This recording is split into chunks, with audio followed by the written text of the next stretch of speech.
Here are 3 things to bear in mind as we go into 2025. First, the ripple effects of the pandemic are almost completely over. Supply chains have mostly healed. The population surges that happened after borders reopened are now rolling over. And people's holiday and other travel patterns have mostly gone back to where they were before the pandemic. Now, there are some things that won't be the same as they were pre-pandemic, like the number of people who work at least some days from home. But there are others that we need to be mindful were just transition effects.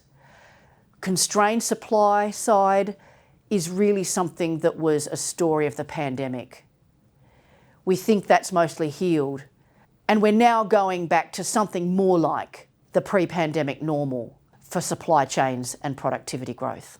Second, history may rhyme, but it doesn't completely repeat. We're about to see the second term for President Trump. Some of his policy agenda is very much the same as his first term, but it won't turn out completely the same. A lot has changed since then. There will be similarities, but there'll also be differences. Similarly, in Australia, we've gone through that period of a very tight labour market, above average wages growth and high inflation, and we're coming out the other side. And so we're probably going to go back to something like what we saw in 2018, with quite weak wages growth, relatively staid and subdued income growth, and therefore perhaps some softness in consumption growth compared to what we saw when we bounced back from the pandemic. But again, it won't quite be the same. Things have changed. We've got a bigger public sector now. We've got a bigger care economy. History rhymes, it doesn't fully repeat. And finally, remember that for every action, there is a reaction. It's not quite the same as in physics where there's an equal and opposite reaction. But you can't just think about the first thing that changes. You've got to think things all the way through to the end and how other parties will react. So yes, the Trump administration is proposing tariffs, and at least some tariffs will go through. That does mean that the price level in the United States will increase, and it does mean that perhaps some of the countries that have the tariffs imposed will be exporting less to the United States. But there'll be other responses and reactions. It's quite likely that China will reconfigure its own production so that Chinese companies are doing more production elsewhere, such as Mexico, in order to avoid tariffs. People will try to route around higher costs by changing where they produce, by involving other countries, and by redirecting their exports to countries that aren't imposing tariffs.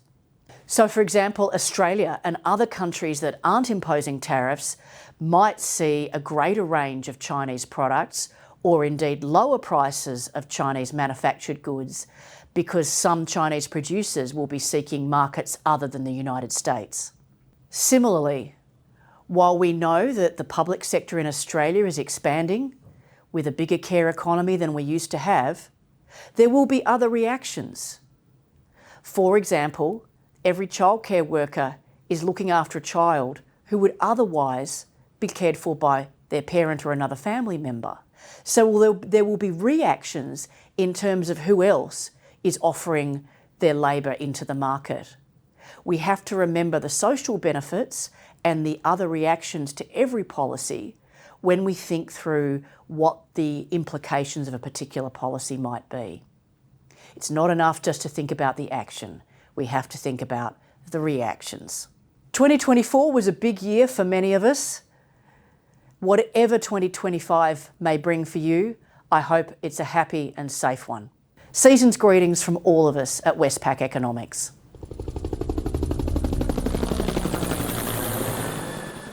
The content of this recording is informational and of general nature only, and is not intended to constitute a research report or reflect any recommendation or financial advice. It has been prepared without taking into account your objectives, financial situation, or needs, and investment decisions should not be based on it.